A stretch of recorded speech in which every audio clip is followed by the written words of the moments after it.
Two guys not related, yet somehow are given the same name. It's time for the Two Daves podcast, where we'll answer the age-old question, are two Daves better than one? And now, here's Dave and Dave. No, there's nothing wrong with your listening device. You have found the Two Daves podcast, and we're glad that you're here. This ain't tacos, but this is Dave. And this is the other Dave, actually the best Dave. And Well, we'll let our listeners decide. Okay. Hey, I win that every time. You know that, right? That's not the feedback I've been receiving. Even your mom says that. She sent me plenty of texts and has told me Actually, my mom asked me if I could dump you and just go with the one Dave. Hey, I want to say happy birthday to your mom. Yes, today is her 89th birthday. Absolutely. Happy birthday, Mom. Happy birthday to you. Yeah. That's all I have. I mean, I don't know the rest of the song. I was never taught the rest of the song. So anyway. Hey, listen, in case you didn't know, in case you didn't listen to last week, we are right now in the middle of a season break. We had 30 episodes. And so we got through a first season, even though most podcasts struggle to get through 4 episodes, we got through 30. But we're taking a little break, and we're just taking some time to interview some people who have listened to the podcast during the first season and want to share some highlights. And so tonight we welcome Sarah Rudd. And so, Sarah, why don't you just explain to us who you are? We have no idea yet. What planet are you from, Sarah? Well, I'm not sure that I want to reveal that this time. Perhaps, at a later date. Okay. So I wear a lot of hats. I can't see you. Take some of those off. Yeah, it's crazy. Yeah. I'm a teacher. I teach at high school and middle school, 5 through 12 band and some technology classes. I am an ordained minister with the Assemblies of God. I love community theater and, direct several productions. I'm a wife. I've been married 21 years. I've got 3 kids, 2 of them in college, 1 in high school. So, I'm just an all around busy, crazy person and generally loving all the things that I do. And you have time to listen to the Two Daves podcast. How do you do that? You know what? Honestly, I listen to the Two Daves podcast mostly in the car on my way to work, on my way home from work. And in the middle of the day, I drive 10 miles from the high school to the middle school. And I turn on the Two Daves podcast while I'm still in the high school parking lot and listen to it on the way over to the middle school. There you go. You got to do it where you can. Thank you for being a listener and supporting the Two Daves Nation. And we're just so grateful for listeners like you and just want to say thanks. Hey, it's a pleasure. Great. Well, why don't you tell us about, we maybe sound a little self-serving, but tell us a little bit about some of your favorite episodes, some highlights of the last season. Okay, I'll be honest. I don't remember the names of very many of the episodes at all. We don't. Okay. Neither do I. Yeah. Most recently, I loved the episode with your kids. Oh, okay. Because Dave, I guess I can't say Dave, I know your kids, but the one Dave, I have worked with your daughters, and and the other Dave, like I know who your kids are. I haven't had the opportunity to work with them as closely, but so that's fun because I know who they are, and it's always fun to have those. I'm just beginning to enter that stage of life where you have adult children, and so it's fun to listen to that, to the exchanges between parents and their adult children, and just the fun and the looking back on childhood memories and kind of seeing how the relationship has changed to what it is today, and those kinds of things. So I get a kick out of that. That's good. That was a fun one. That was a fun one that we did. Yeah, it was fun to listen to. It was nerve-wracking for me because Dave has like OCD, and he had to make sure that he talked to our children in the right order. I mean, it was crazy. So I just kind of sat back and I'm just I picked up on that. Yeah. Did you catch that? Got to be organized. Right. Are there any other ones that you can think of that maybe you really liked more than that, or equally to that, or whatever? I really enjoyed when you broke it into two parts, the episode with Andy Parks, where you talked about I think you titled it talking about hatred. Yeah. Mm-hmm. Yeah. Okay. But I thought it was a valuable conversation. I think that there were, lots of great insights and great, questions to ponder, and, opportunities for me to stop and reflect on, well, what do I think about this topic, and what has been my experience, and how do I tackle, this subject. And,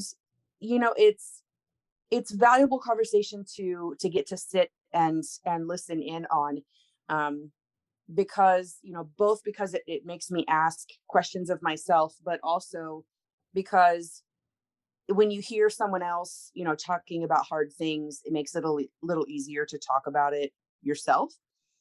And so I think that that's part of the value in talking about things like hatred, and how do we don't always treat them like they're taboo. I mean, they're things that we just are hard, and we have to talk about them. And I appreciate that that you were willing to go there and not be scared off by these big and impactful subjects.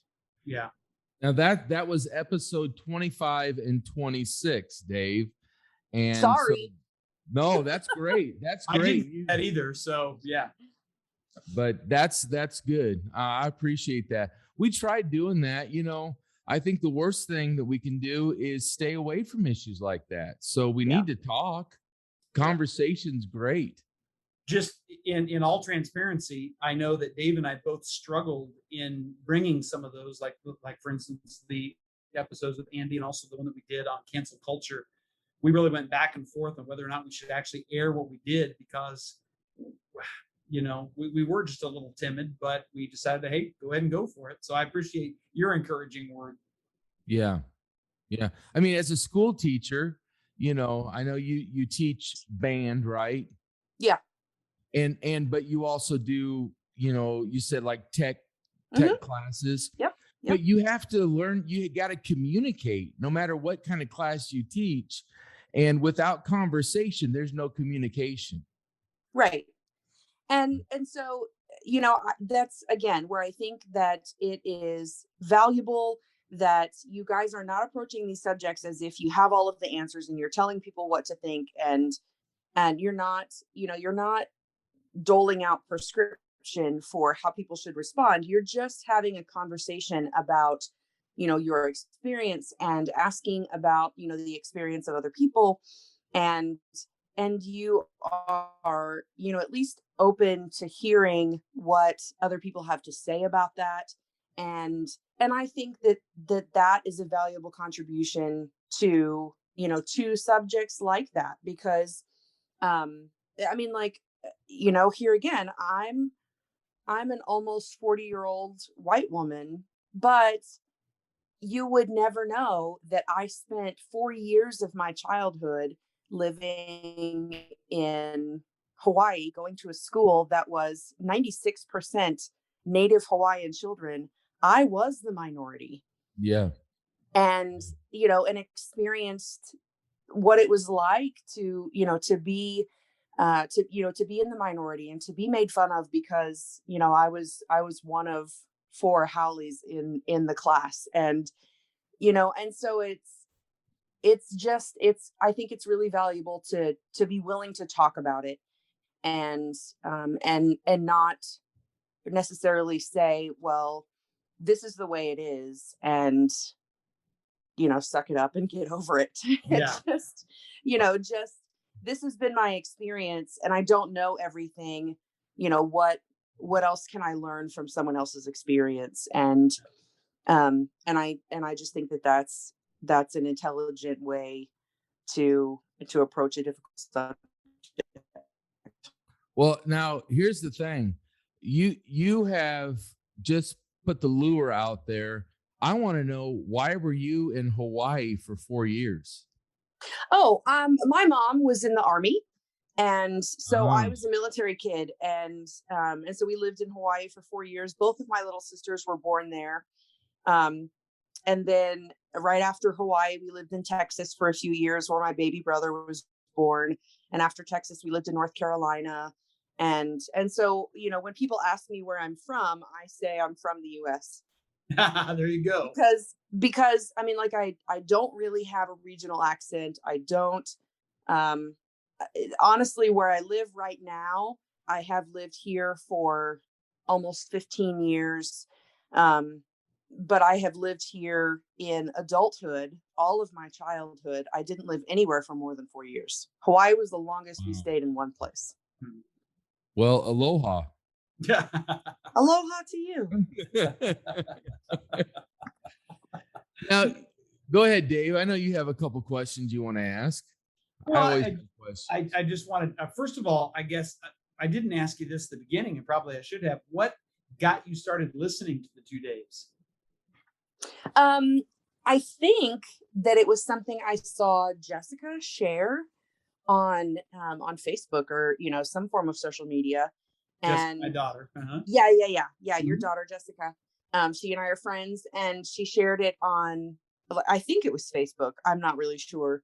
But I listened to a couple of episodes, and I remember Jessica making the comment in the children episode, about what she liked about the podcast was that it was like sitting in the room with you guys and just listening in on conversation. And I think that that's a really fantastic way to describe it, because it very much, listening to the podcast very much feels like we're just all sitting around the table, and you guys are having this, deep conversation over coffee, and we just happen to get to be there. And so I think it's really cool that it is so, so conversational and so natural and good. So so your daughter Jessica is to blame. All right. Well, Jessica, thank you. Yes. She doesn't listen anymore, but thank you, Jessica. No, just kidding. Well, and by the way, it's not coffee for Dave. It's ginger ale is what he has. Right. So. Right. Sorry. Yeah. I just finished a grape juice here a little while ago. Do you? We talked to our first listener episode before here, and he said that sometimes he likes just kind of fast forwarding it. There's certain times he likes to listen to the whole thing. Sometimes he just likes to fast forward to the meat of our podcast. How are you when it comes to that? Since you're driving in the car, he listens to it working out. So he says, I'm on the treadmill, and I told him, I said, that's kind of funny because you're trying to run away from the Two Daves podcast, and you're never going to run away. But how does that work for you in the car? What do you do? Oh, I just listen to the whole thing. And fortunately, I listen from my phone and, from the podcast app on my iPhone, and it just remembers where I leave off. Yeah. I pause it right when I get to the parking lot at the middle school. And so the next time that I get in the car, I just picks up right where I left off, and I just listen to the whole thing straight through. So what app do you use to listen to our podcast? I just use the pre-installed podcast app on my iPhone. Okay. Awesome. Now, here we are. Dave and I are a couple of guys in our 50s, mid 50s. And one of the biggest compliments I think that I ever got was your son, who is 15, said that he enjoys listening to it. So I think that's pretty cool. And since just last week, I had another 15-year-old boy tell me that he enjoys listening to it. I thought, wow, we're either doing something right or something wrong. I don't know. We must be cooler than what we think we are. you're not making, like burp jokes all the time. So I'm pretty sure that's not why he enjoys it. So that's good news from this mom. That's good news. Although Dave Pugh, do you remember when I texted you and I said, since you guys are constantly saying that's not tacos, that you should do a whole episode on just tacos? I was hoping that you would bring that up tonight. Yeah. Because I was, of course I listened to it. And so I'm thinking to myself, I'm like, they always say that's not tacos. It would be really funny and ironic if they just did a whole episode on just tacos. We're actually working on it. I've been doing, I've commissioned a research team to do some research on tacos. So coming second season, we'll hear something. There you go. In one of our planning sessions, Sarah, we actually did. Wouldn't it be funny if we did one all on tacos? There you go. Good. Hey, great minds think alike. That's right. You have any other suggestions? Yeah. What else would you listen to? What would you like to hear? I don't know. I mean, like that's, I think that you guys have had a nice wide variety of guests. And I mean, like, I remember your, what you had Phil Stacey and you had Marcia and, I can't remember the name of the guy who was wrongly imprisoned and Ricardo. I mean, yeah. And I mean, like you've had this, nice wide array of guests who, who share their story or share, insights from their specialty. And I think, I mean, forgive me if I'm forgetting, but I don't think that you've necessarily had anybody on yet from the sports world. Well, a golfer. We had Linus. Oh, that's right. You did have a golfer. That's right. Okay, well, you've already had a golfer, but I mean, I guess you could continue to have a couple of sports personalities, athletes. Yeah. I don't know. I mean, I think that it's really fine for you, to have that nice wide array. I think that there's a great deal of appeal in hearing from people of all walks of life. And I enjoy, I mean, like I don't golf. I mean, mini golf is as good as it gets for me. But I can still appreciate, the principles that, that a golfer applies to their life. And so there's still, value in listening in on those conversations, even as a non-golfer. That's great. Well, we really appreciate you coming on tonight, Sarah, with us. These aren't like our regular podcasts, but we wanted to really highlight our listeners and just say thank you again for being a part of Two Daves Nation. And we hope you continue to listen. And, thank you again, Sarah. I appreciate it. And we want to thank some other people, right, Dave? Who have been we'd like to thank Andrew Adams, who has done a lot of our editing until he got married. And then once he got married, I don't know, he was too busy for us. So Lane Martin, who is Dave's son, took over the editing, and he has done an incredible job as well. And Lane has also done all of our graphic design, which that's what he does for a living. So we're thankful for Lane. And Dave's other son, Clay Martin, has done some great help with us too, as far as getting our social media site set up. And my son-in-law, Marcus Hooper, is not only our announcer, but he's given us some great insight too when we were getting started to kind of tell us what to do and how to get there. So we appreciate these four guys, and we appreciate all of our listeners. And if you haven't heard all of season 1, you can download them. They're all out there. You can binge listen to the first season before we begin season 2 in October. So yeah, and we're only taking a 4-week break, and so this is our second season 1 break interview. We have 2 more to go, and then we'll be back on track again. So just remember this: we appreciate you so greatly, and remember, please never forget that 2 days are always better than 1.